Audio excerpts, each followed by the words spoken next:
আবারও ট্রলার ডুবি মাঝ সমুদ্রে। জিঞ্জিরা দ্বীপের কাছে ট্রলার ডুবি।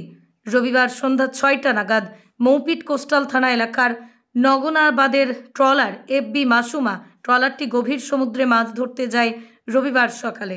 মৌপিট থেকে রওনা দেয় মাঝ সমুদ্রে ইলিশের সন্ধানে। সন্ধ্যায় হঠাৎ ফোন আসে তাদের ট্রলারটি ডুবে যাচ্ছে। তারপর থেকে তাদের আর যোগাযোগ করা যায়নি। হ্যাঁ, ওই ট্রলারটি গতকাল রাতে বরফ তুলেছিল এবং আজকের ঠিক সকাল ভোরের বেলা বেরিয়ে গেছিলো ট্রলারটা ফিশিংয়ের উদ্দেশ্যে। এবং বেরিয়ে যাওয়ার পর আজকে আমরা সন্ধ্যা ৬টা নাগাদ খবর পাই, ফোন আসে যে ট্রলারটা কোনো রকমভাবে মার খেয়ে গেছে সমুদ্রে যাওয়ার পথেই।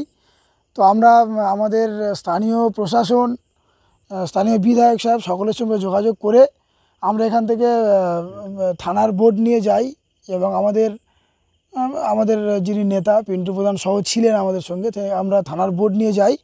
গিয়ে আমরা ৯ জন মৎস্যজীবী ছিল তাদেরকে রেস্কিউ করি। মৎস্যজীবী ইউনিয়নের পক্ষ থেকে যোগাযোগ করা হয়েছে নিকটবর্তী থানায়। তড়িঘড়ি প্রশাসন এবং লোকাল স্থানীয় নেতৃত্ব বেরিয়ে পড়ে তাদের উদ্ধার করতে।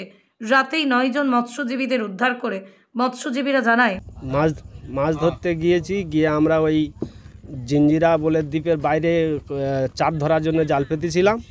সেই জাল তুলে নিয়ে বড়শিতে চার গাঁথতে যাচ্ছিলাম। যেতে যেতে বোট চড়ার গায়ে ঠেকে যায়। আমরা অনেক পরিশ্রম করার পরে, চেষ্টা করার পরে ও ট্রলার বার করতে পারিনি, বসে যায় বালির উপরে। তারপরে জোয়ারের সময় ঢেউ ওঠে, প্রচণ্ড হেল উঠতে নৌকো বালির গায়ে ঠুকে বানচাল হয়ে যায়। তারপরে আমরা অনেক পরিশ্রম করে বা কষ্ট করে নৌকোটা বাইরে বার করে নিয়ে ওই কাদাকানি চাপা দিয়ে কোনো রকম আসি। তাই নৌকো ডুবো অবস্থায় তাড়াতাড়ি এসে ওই কালীবাইরা চড়ার উপর তুলে দিই। নদীর চরে ধাক্কা লাগে ট্রলারটি, নিচে তক্তা ফেটে যায়, জল ঢুকতে শুরু করে।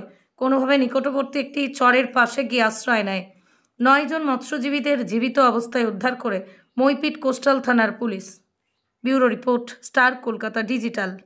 দেওয়ার পরে আমরা বাড়িতে ফোন করেছি কোনো রকম। বাড়িতে যারা ছিল আমাদের ছেলেপুলেরা, তারা সবাই যায় এবং কোস্টাল থানায় ফোন করে। কোস্টাল থানার বড়বাবু উনি নিজের লঞ্চ নিয়ে যায়, গিয়ে আমাদের উদ্ধার করে নিয়ে আমাদের ঘাটে দিয়ে যায়।